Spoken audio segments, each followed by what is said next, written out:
은혜로운 찬양 감사드립니다. 말씀 전해주신 우리 목사님 잠시 소개하도록 하겠습니다. 서부 웨스트민스터 신학교를 졸업하시고 현 KAPC 교단에 소속되어 계신 안종우 목사님이십니다. 작년 8월과 10월 달에 저희 교회 오셔서 주일 예배, 수예배 말씀 전해주셨습니다. 오늘은 깨어있는 크리스찬이라는 제목으로 말씀 전해주실 때 큰 은혜 받으시기 바랍니다. 우리 목사님 나오실 때 박수로 모시도록 하겠습니다.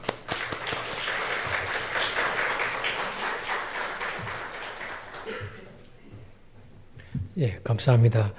우리 하나님의 말씀 다시 한번 보겠습니다. 마태복음 25장 14절에서 30절까지 제가 봉독하도록 하겠습니다.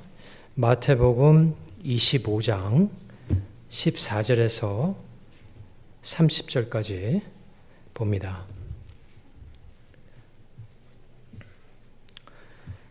하나님의 말씀이 다음과 같습니다. 또 어떤 사람이 타국에 갈 때 그 종들을 불러 자기 소유를 맡긴과 같으니 각각 그 재능대로 한 사람에게는 금 5달란트를, 한 사람에게는 2달란트를, 한 사람에게는 1달란트를 주고 떠났더니 5달란트 받은 자는 바로 가서 그것으로 장사하여 또 5달란트를 남기고 2달란트 받은 자도 그같이 하여 또 2달란트를 남겼으되 1달란트 받은 자는 가서 땅을 파고 그 주인의 돈을 감추어 두었더니 오랜 후에 그 종들의 주인이 돌아와 그들과 결산할세 5달란트 받았던 자는 5달란트를 더 가지고 와서 이르되 주인이여 내게 5달란트를 주셨는데 보소서 내가 또 5달란트를 남겼나이다. 그 주인이 이르되 잘하였도다. 착하고 충성된 종아 네가 작은 일에 충성하였음에 내가 많은 것을 내게 맡기리니 내 주인의 즐거움에 참여할지어다 하고 2달란트 받았던 자도 와서 이르되 주인이여 내게 2달란트를 주셨는데 보소서 내가 또 2달란트를 남겼나이다. 그 주인이 이르되 잘하였도다. 착하고 충성된 종아 내가 작은 일에 충성하였음에 내가 많은 것을 내게 맡기리니 내 주인의 즐거움에 참여할지어다 하고 1달란트 받았던 자는 와서 이르되 주인이여 당신은 굳은 사람이라 심지 않은 데서 거두고 해치지 않은 데서 모으는 줄을 내가 알았으므로 두려워하여 나가서 당신의 달란트를 땅에 감추어 두었었나이다. 보소서 당신의 것을 가지셨나이다. 그 주인이 대답하여 이르되 악하고 게으른 종아 나는 심지 않은 데서 거두고 해치지 않은 데서 모으는 줄로 네가 알았느냐. 그러면 내가 마땅히 내 돈을 취리하는 자들에게나 맡겼다가 내가 돌아와서 내 원금과 이자를 받게 하였을 것이니라 하고 그에게서 그 1달란트를 빼앗아 10달란트 가진 자에게 주라. 무릇 있는 자는 받아 풍족하게 되고 없는 자는 그 있는 것까지 빼앗기리라. 이 무익한 종을 바깥 어두운 데로 내쫓으라. 거기서 슬피 울며 이를 갈리라 하니라. 아멘. 오늘 이렇게 같이 예배를 드리는 성도님들 가운데 아마 1970년대 미국에 이미 오셨던 분도 계시라고 생각합니다. 저는 1970년대 한국에 있었고요. 그 당시 미국 하면 사실 교과서나 사진을 통해서 볼 수 있는 그런 나라였습니다.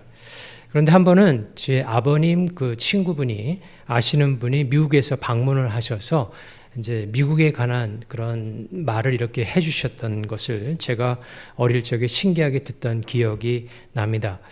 그분이 미국에 관한 이야기를 하면서 지금까지 한 가지 제가 기억나는 것은 미국에 가면은 고속도로 주변으로 큰 옥수수 밭이 있는데 자동차의 운전대를 고정시키고 아무리 달려도 그 끝이 안 보인다. 그런 말을 들었던 기억이 납니다. 아마 지금으로 따지자면 아마 크루즈 컨트롤을 하고 아이오와나 아니면 그 미드웨스트 지역의 한 주에 옥수수 밭을 끼고 있는 그 하이웨이를 달렸었던 그 경험을 이야기하지 않았나 생각이 듭니다. 여러분들은 어떠세요? 미국에 오셨을 적에 가장 인상적으로 남았던 모습이 어떤 것입니까? 만약 여러분이 유튜브나 동영상이 없이 말로만 미국에 관해서 말을 하고자 한다면 어떤 말로 설명을 할 수 있을까요? 예수님께서도 2000년 전에 오셨을 적에 주변에는 천국을 한 번도 본 사람은 없었습니다. 오직 예수님만이 천국을 봤는데 예수님께서는 말씀을 전할 적에 항상 그렇듯이 말씀을 듣는 자에게 영적인 세계를 가리키면서 가장 중요한 것이 무엇인가를 키포인트를 잡아서 전하셨어요. 그 모든 세계를 다 보여줄 수 없기 때문에 보여주더라도 말로 하더라도 이해를 못하기 때문에 그래서 예수님께서는 그 천국에 관한 증거를 하면서 비유라는 것을 택했습니다. 성경에 보면은 비유가 여러 가지가 나오는데요. 비유는 그 소재를 그 당시 사람들이 흔하게 접할 수 있는 데서 찾는 것입니다. 다시 말한다면 비유를 쓰시는 것은 그 당시 사람들이 평소에 하던 일들을 그냥 쉽게 접할 수 있게 하여서 그 영적인 세계를 그런 식으로 이해할 수 있도록 이끌 적에 예수님께서는 항상 비유를 쓰셨다라는 것입니다. 오늘 본문에 나오는 비유가 있고요. 그 전에 열처녀의 비유가 있는데 그 열처녀 비유의 바로 앞에 보면은 예수님께서 천국은 마치라고 말씀을 하십니다. 다시 말해서 천국을 이해할 적에 실생활에서 흔히 접할 수 있는 곳에서 천국의 모습을 찾으라는 것입니다. 그러면서 결혼하는 비유를 하죠. 그리고 오늘 본문에 보면은 장사하는 비유를 합니다. 이것은 무엇이냐면 여러분들 주변에도 지금 결혼하시는 분들을 혼례식에 참석하는 분들이 있을 겁니다. 우리의 실생활에서 볼 수 있는 것이죠. 또 여러분들이 돈을 벌기 위해서 직장을 가지거나 어디 사업터에서나 비즈니스를 합니다. 그런 평범한 가운데서 천국의 모습이 드러나고 있다는 것을 예수님께서 비유로 말씀하고 계시다라는 것입니다. 그와 한 가지 더불어서 여러분들이 오늘 본문을 좀 이해하기 위해서 도움이 되는 것은 마태복음 24장에서 쭉 흘러가는 그 흐름을 보게 되면은 예수님께서 우리에게 증거하시고자 하는 비유를 통해서 증거하시고자 하는 것인데 그것은 뭐냐면 항상 영적으로 깨어 있으라는 것입니다. 항상 영적으로 깨어 있으라. 그래서 마태복음 24장 42절 말씀을 보면은 다음과 같이 되어 있습니다. 함께 한번 보시죠. 마태복음 24장 42절 우리 한 목소리로 한번 읽도록 하겠습니다. 시작. 그러므로 깨어 있으라. 어느 날에 너희 주가 임할는지 너희가 알지 못함이니라 라고 되어 있습니다. 이 두 가지 배경, 다시 말해서 천국을 이해할 적에 천국이라 하면은 지금 이미 임한 천국, 그러니까 예수님께서 이 땅에 오셨을 적에 비가시적인 천국을 가지고 오셨죠. 계시록에 가면 그것을 천년왕국이라 하고 천년왕국은 다른 표현으로 하자면은 예수께서 지금 왕으로 온 세상을 다스리고 계신다라는 것입니다. 왕이 되기를 기다리시는 것이 아니라 이미 왕이 되셔서 이 땅을 다스리고 계신다. 그것이 천년왕국입니다. 그리고 예수께서 훗날에는 가시적으로 볼 수 있는 천국을 가지고 오십니다. 그 천국의 비트윈에 우리가 있는데 그것을 비유로서 아주 오묘하게 예수님께서 우리에게 증거를 하고 계시는 것이죠. 그래서 그런 모든 배경을 토대로 해서 오늘 본문 말씀에서 하나님께서 여러분들에게 주시고자 하는 말씀은 다른 것이 아니라 깨어있는 크리스찬이 되라는 것입니다. 깨어있는 크리스찬이 되라는 것입니다. 그렇다면 오늘 본문에 나온 깨어있는 크리스찬의 모습은 과연 어떤 것일까요? 오늘 본문에서 크게 두 가지로 우리에게 보여주고 있습니다. 첫 번째, 깨어있는 크리스찬은 하나님의 말씀에 순종을 합니다. 깨어있는 크리스찬은 하나님의 말씀에 순종을 하는 디자이어가 있고 그런 어떤 will이 있고 의지가 있고 또 그것을 한다라는 것입니다. 마태복음 25장 14절에서 18절까지를 한번 다시 보겠습니다. 마태복음 24장 14절에서 18절 말씀 이렇게 되어 있습니다. 한 목소리 우리 읽도록 하겠습니다. 시작. 또 어떤 사람이 타국에 갈 때 그 종들을 불러 자기 소유를 맡긴과 같으니 각각 그 재능대로 한 사람에게는 금 5달란트를, 한 사람에게는 2달란트를, 한 사람에게는 1달란트를 주고 떠났더니 5달란트 받은 자는 바로 가서 그것으로 장사하여 또 5달란트를 남기고 2달란트 받은 자도 그같이 하여 또 2달란트를 남겼으되 1달란트 받은 자는 가서 땅을 파고 그 주인의 돈을 감추어 두었더니 라고 되어 있습니다. 한 구절 더 보겠는데요. 누가복음 19장 13절 말씀인데요. 거기 보면 이렇게 되어 있어요. 다 같이 한번 읽겠습니다. 그 종 열을 불러 은하 10문화를 주며 이르되 내가 돌아올 때까지 장사하라 하니라 되어 있죠. 마태복음 오늘 본문하고 누가복음은 같은 비유입니다. 숫자는 조금 다르지만은요. 거기에 보면은 분명히 주인이 불러서 10문화를 해서 10명의 종을 부르고 장사하라라고 되어 있습니다. 오늘 마태복음에 나와 있지는 않지만은 우리가 누가복음과 연결해서 보게 되면은 그 주인이 종들에게 달란트를 주면서 장사하라고 한 것입니다. 다시 말해서 그 장사하라는 말을 듣고 5달란트를 받은 종은 가서 장사를 하고 그다음 2달란트 받은 종은 장사를 합니다. 하지만 1달란트 받았던 종은 장사를 하지 않게 됩니다. 이것은 예수님께서 무엇을 가리키냐면은 깨어있는 크리스찬은 하나님께서 말씀을 주셨을 적에 그 말씀을 순종하는 자가 바로 깨어있는 크리스찬이다라고 증거를 하는 것입니다. 여러분, 여러분의 삶을 보면서 내가 진정 깨어있는 크리스찬인가? 하나님 보시기에 내가 깨어있는 크리스찬인가를 알려고 하면은 내 삶 가운데 하나님의 말씀을 순종하는 그런 삶이 있는가? 그것을 살펴보면 됩니다. 만약 있다면은 그들이 바로 하나님의 말씀에 순종하고 깨어있는 크리스찬이라는 것입니다. 오늘 본문 전반부에 보게 되면은 한 주인이 나오죠. 그 주인이 타국을 가게 됩니다. 그리고 종셋을 불러놓고 자신의 그 소유, 그러니까 재산의 얼마를 맡기게 됩니다. 여기서의 금 달란트는 지금 달러 가치로 환산을 하게 되면은 한 35만 불 되는 굉장히 큰 돈입니다. 그러니까 굉장히 컨서버티브하게 미니멈으로 잡아도 35만 불이고 조금 크게 잡으면 40만 불까지 되는 엄청나게 큰 돈입니다. 그렇기 때문에 1달란트를 받았던 사람이 돈이 적어서 내가 장사를 할 수 없었습니다라고 말할 수 없는 것입니다. 굉장히 큰 돈이에요.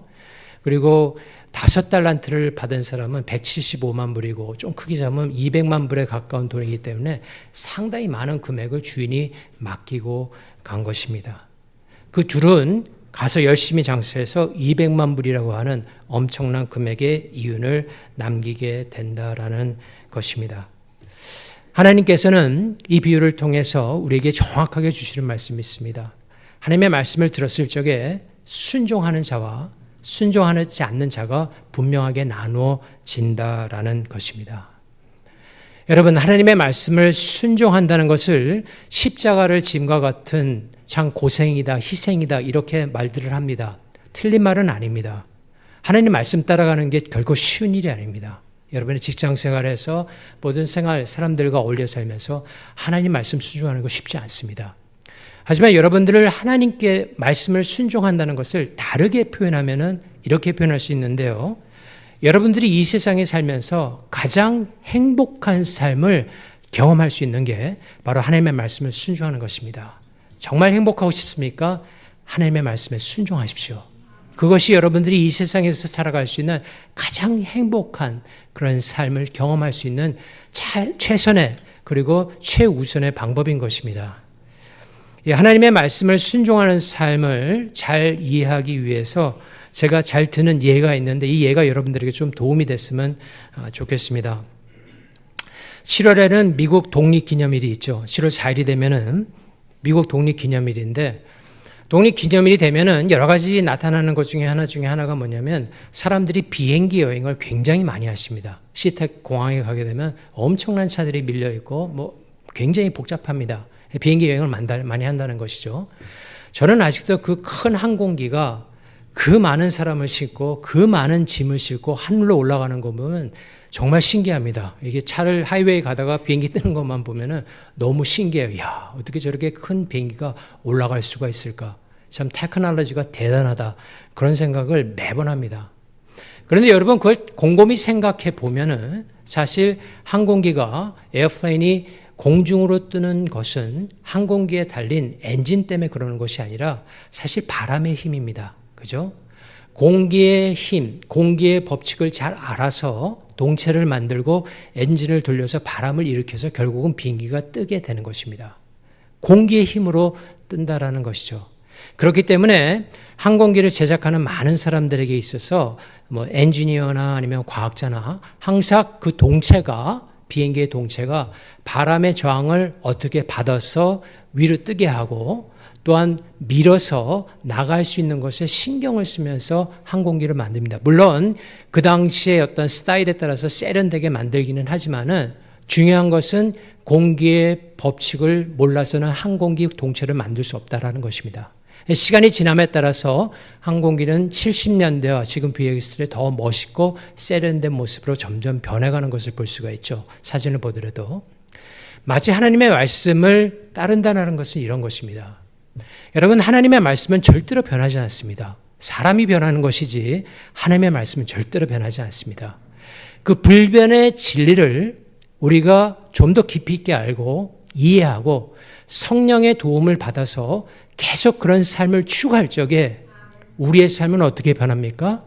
하나님이 원하시는 모습으로 세련되고 멋지고 이 세상에서 행복하게 살 수 있는 그런 모습으로 점점 변해간다는 것입니다. 왜? 하나님의 원리가 그렇기 때문에 그렇다라는 것입니다.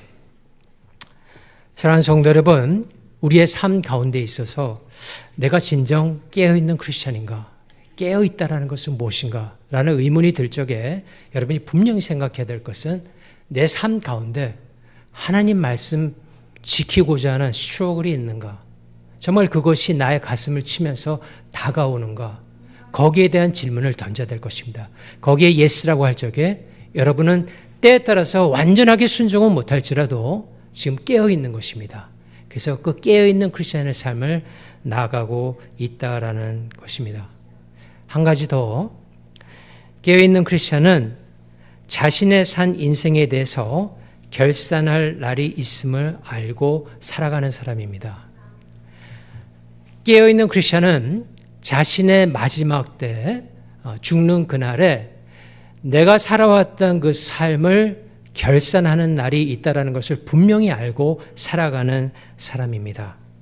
다 같이 마태복음 25장 19절 말씀 그 한 절만 다시 한번 보도록 하겠습니다. 마태복음 25장 19절 그 말씀해 보게 되면 이렇게 돼 있어요. 시작, 다 치겠습니다. 시작. 오랜 후에 그 종들의 주인이 돌아와 그들과 결산할세라고 돼 있죠. 거기 보면은 주인은 분명히 하나님을 가리키는 것이고 종들은 우리를 가리키는 것입니다. 거기 보면 결산한다는 말이 있습니다. 하나님께서는 여러분들에게 여러 가지 재능을 주었습니다. 일단 우리 모두 한국말을 할 줄 압니다. 그죠? 이 한국말을 할 줄 안다는 것을 우리는 모국어이기 때문에 쉽게 생각을 합니다. 하지만 한국말을 모르는 사람들에게 있어서 한국말은 결코 쉬운 말은 아니다라는 것이에요. 예를 들어서 프랑스 사람이 지금 이 자리에 없지만은 있어서 제가 어떤 말을 하더라도 프랑스 사람은 그걸 이해할 수가 없습니다. 제가 프랑스 말을 이해하지 못하듯이 그분도 이해를 못할 것입니다. 한국말은 그렇게 배우기 쉬운 그런 말이 아니라는 것입니다. 하나님께서는 여러분들에게 한국말을 이해할 수 있는 재능을 주심으로 말미암아 예배에 참여할 수 있고 지금 이 말씀을 잘 이해하실 수가 있게 하셨습니다. 그뿐만 아니라 하나님께서는 이 땅에서 여러분들이 삶을 영위하기 위해서 필요한 여러 가지의 재능들을 주셨습니다. 가정에서 해야 될 일, 직장에서 해야 될 일, 또 교회에 이렇게 나오면은 각기 다른 모습으로 내가 교회를 어떻게 섬기는 그런 달란트들을 다 주셨다라는 것입니다. 그리고 그 달란트를 주신 만큼의 여러분들이 열심히 그 달란트를 이용해서 삶을 영위하고 그리고 훗날에 가서 하나님 앞에서 하나님께서 주신 그 달란트를 어떻게 썼는지 결산할 날이 있다라는 것입니다. 그때 착하고 충성되게 살았는지 그것을 평가할 날이 분명히 있습니다. 그런데 문제는 여기 있습니다, 여러분.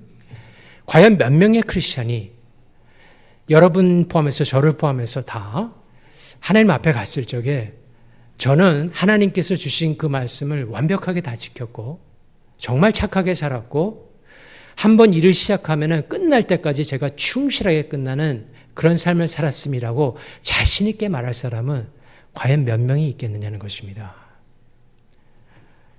사실 이 질문은 상당히 중요해요. 왜냐하면 오늘 본문에 보면은 그렇게 못 산 종은 본문에서 어떻게 가리키고 있습니까? 이 무익한 종을 바깥 어두운 데로 내쫓으라. 거기서 슬피우며 이를 갈리라라고 30절에 되어 있어요. 제가 이 말씀은 여러분이 이 세상에 어떤 삶을 사냐에 따라서 천국으로 가느냐 지옥으로 가느냐 그것을 설명하려고 그러는 것이 아니라 조금 다른 레벨이에요. 근데 일단은 제가 뒤에 가서 좀 더 부연 설명할 테니까 일단 그걸 한번 생각해 보세요. 하나님께서 어떤 달란트를 주셨는데 난 그 달란트를 100% 다 활용할 수 없는데 이 문제를 어떻게 해결해야 되느냐. 이 질문은 사실 크리스천만의 질문이 아니라 세상에 사는 모든 사람들에게 떠올려야 되는 가장 근본적이고 중요한 질문 중에 하나입니다. 오래전에 나왔던 영화 가운데 그 Saving Private Ryan이라는 영화가 있었습니다. 여러분 보신 분도 있어요. 전쟁 영화인데 상당히 잘된 그 스티븐 스필버그의 그 영화였는데요. 한국 번역으로는 라이언 일병 구하기란 그런 제목으로 번역된 영화였습니다. 그 영화를 혹시 못 본 분들이 있었기 때문에 제가 간단하게 먼저 설명을 하면요. 미국에 어떤 아버지가 계셨었어요. 그런데 그 당시 배경이 어떠냐면 이제 미국이 연합군이죠. 연합군이 노르만디에 프랑스 노르만디 상륙 작전을 성공하고 노르만디뿐만 아니라 프랑스 여러 해변으로 미군들이 상륙을 하기 시작합니다. 성공적으로. 그런데 문제가 발생했어요. 그 전쟁에 임했던 병사들 가운데 4명의 형제가 있었습니다. 그러니까 똑같은 부모님에게서 난 4명의 아들이 있었는데 그 4명 중에 3명이 상륙작전을 하다가 다 죽고 맙니다. 그러니까 1명밖에 안 남았죠. 이것을 미국 본부에서, 군 본부에서 알게 되고 만약 이 1명마저 죽게 된다면 부모님이 얼마나 슬프겠어요. 그래서 한 그 대위, 캡틴을 불러서 분대를 조직하고 그 남은 병사 한 사람을 찾아서, 전쟁터에 있는 사람을 찾아서 구해내라고 그렇게 명령을 떨어뜨리게 됩니다. 그래서 영화를 보면은 이제 그 병사 라이언을 찾게 되고 결국에는 미국으로까지 오게 하는데 성공한다라고 하는 그런 영화의 전체적인 내용입니다. 그런데 그 영화 첫 번째하고 마지막에 보면은 한 노인이 출연을 해요. 그러니까 이 노인은 그 라이언 병사가 늙어서 된 그런 노인입니다. 근데 이 노인이 마지막에 어떤 걸 하냐면은 이제 그 노르만디에 있는 연합군 그리고 미군이 묻혀 있는 묘소를 향하게 돼요. 묘소 앞에 갔는데 그 자신의 생명을 살리는데 중요한 역할을 했던 그 대위 톰 행크가 주연을 했었는데 그 사람 앞에 가서 되뇌이듯이 질문을 합니다. 그건 뭐냐면 당신들이 의역을 하자면요. 당신들이 나를 위해서 목숨을 버린 희생을 했는데 나는 과연 가치 있는 삶을 살았는가라고 묻는 거예요. 당신들이 그렇게 나를 위해서 희생한 만큼 내가 good life, 착한 삶의 삶을 살았는가 그렇게 물어보는 거죠. 거기에 답을 죽은 사람이 해줄 수 없으니까 옆에 있는 부인에게 묻습니다. 그러니까 그 부인이 대답을 합니다. You are good man. 당신은 착한 사람이에요. 훌륭한 삶을 살았어요라고 결론을 지어줍니다. 근데 이 라이언의 그 영화를 보면서 제가 하나 깨닫는 것은 무엇이냐면은 세상에 있는 많은 사람들이 다 이와 같이 비슷하게 살아간다는 것이에요. 이건 뭘 가리키냐면 라이언은 자신의 생명이 구해진 다음에 앞으로 내 생은 4명 아니 더 많은 사람이 나를 위해서 죽었는데 그 죽은 사람들의 죽음이 헛되지 않도록 가치 있는 삶을 살아야겠다는 목적을 가지고 살았던 사람이에요. 그런데 세상에 많은 사람들이 나름대로 목적을 가지고 살아간다는 것이에요. 가족을 위해서 사는 분들도 있고요. 어떤 커리어를 갖기 위해서 사는 분들도 있고 자신의 어떤 목표를 놓고 살아가는 다 목적과 목표는 다를 수 있어요. 근데 뭔가를 가지고 살아간다는 것이죠. 그것이 있어야 사람이 살아갈 수 있으니까. 그런데 한 가지 더 알아야 될 것은 뭐냐면 그렇게 산 다음에 그 삶의 평가를 받을 때가 있다는 것이에요. 그 라이언은 어디서 평가를 받으려고 했냐면은 죽은 사람 앞에서 일단 결국은 죽은 사람이 말을 없었으니까 자기 부인한테. 그런데 성경에 보게 되면은 사람이 사람을 평가하는 게 아니에요. 어떤 방식으로 하는 것이 아니라 결국에는 모든 인류가 모든 사람들이 하나님 앞에 서야 된다는 것입니다. 그리고 그 하나님께서 그 사람의 인생을 평가하게 됩니다. 좀 더 스트롱한 랭귀지로 하면은 심판을 하게 됩니다. 심판의 여러 종류가 있어서 제가 다 그건 안 알겠지만은 본문을 좀 준식을 한다면은 그 심판을 받게 되는데 그 심판 때에 과연 너의 삶은 굿 라이프였다. 넌 착한 사람이었다. 그리고 너는 정말 멋진 삶을 살았다라고 그런 인정을 받을 수 있는 사람이 몇이나 된다라는 것입니까? 성경은 단 한 명도 없다고 그렇게 말하고 있어요. 왜냐하면 모든 사람은 죄를 가지고 태어나요. 그 죄가 우리로 하여금 여러분으로 하여금 그런 삶을 살지 못하도록 자꾸 비껴가게 만듭니다. 그런데 이 사실을 우리 주가 되시는 예수님께서도 아셨어요. 훗날 많은 하나님의 백성들이 주 앞에 서게 되는데 그 누구 한 명도 하나님 앞에서 착하고 충성된 종이라는 그 칭찬을 들을 수 없는 심각한 상황을 예수님께서는 아셨습니다. 그래서 예수님께서 결단하신 거예요. 내가 저 땅에 가서 착하고 충성된 종의 삶을 살겠노라고. 그런 다음에 그 완전한 삶을 나를 믿는 자들에게 내가 주겠노라고. 그리고 그의 죄를 문제를 위해서 내가 십자가를 지겠노라고 예수님께서 결단하고 하나님과 언약, 구속의 언약을 맺으신 거예요. 그리고 이 땅에 오셔서 그 모든 언약을 이루신 것입니다. 그래서 예수님께서 이 땅에 오신 그 놀라운 역사를 이루신 다음에 사도 요한은 그 그리스도의 죽음과 또 그리스도의 부활하심을 증거하면서 요한복음에서 왜 하나님께서 그 독생자를 이 세상에 보내셨는지를 우리에게 증거해 주고 있죠. 다 같이 요한복음 3장 16절에서 17절 말씀을 봅니다. 요한복음 3장 16절에서 17절 말씀 우리 한 목소리로 읽도록 하겠습니다. 시작. 하나님이 세상을 이처럼 사랑하사 독생자를 주셨으니 이는 그를 믿는 자마다 멸망하지 않고 영생을 얻게 하려 하심이라. 하나님이 그 아들을 세상에 보내신 것은 세상을 심판하려 하심이 아니요 그로 말미암아 세상이 구원을 받게 하려 하심이라. 아멘. 여러분 그 복음서 그리고 성경 전체는 특별히 요한복음을 보게 되면요. 예수님께서 여러 기적들을 행하십니다. 근데 그 기적 가운데는 이제 눈먼 자를 눈뜨게 하기도 하시고 이 손을 못 쓰는 사람들을 손을 낫게도 해주시고 걷지 못하는 사람을 걷게도 해주시고 귀가 안 들리는 사람을 침을 넣어서 귀를 뚫어서 귀를 이렇게 트이게 해주시는 특히 그런 여러 가지 역사를 하시게 됩니다. 이 말씀은 보면서 사도 요한이 증거하는 것은 예수님께서 이 땅에 오셔서 못 고칠 병이 없었다는 것을 증거하는 부분도 있습니다. 근데 그건 표면적인 얘기고 영적인 세계, 그러니까 사도 요한이 1장을 보면서 그 영적인 세계가 이 땅에 어떻게 말씀으로 육신으로 되어서 오는지를 이렇게 보여주고 있잖아요. 그러면서 우리에게 그 말씀을 보는 자들에게 깨닫게 하는 것은 무엇이냐면 예수님을 믿게 되면은 이 세상에서 평범한 사람이 예수님을 모르는 사람이 보지 못하는 세상을 보게 되는 성경을 통해서 보게 되는 역사가 일어난다는 것을 눈먼 자를 눈을 뜨게 해주는 그런 이적을 통해서 우리에게 보여주고 계시는 거예요. 듣지 못하던 음성, 다시 말해서 하나님의 말씀이 마음으로 들어오지 않았는데 귀를 통해서 영적인 귀가 열리고 하나님의 말씀을 듣게 되고 손으로 행하던 모든 것들이 죄밖에 없었는데 이제는 그 손으로 주님을 섬기는 사람이 되고, 복음을 전할 수 없던 다리를 가지고 있었는데 이제는 가서 복음을 전할 수 있는 사람으로 변화가 되었다는 것입니다.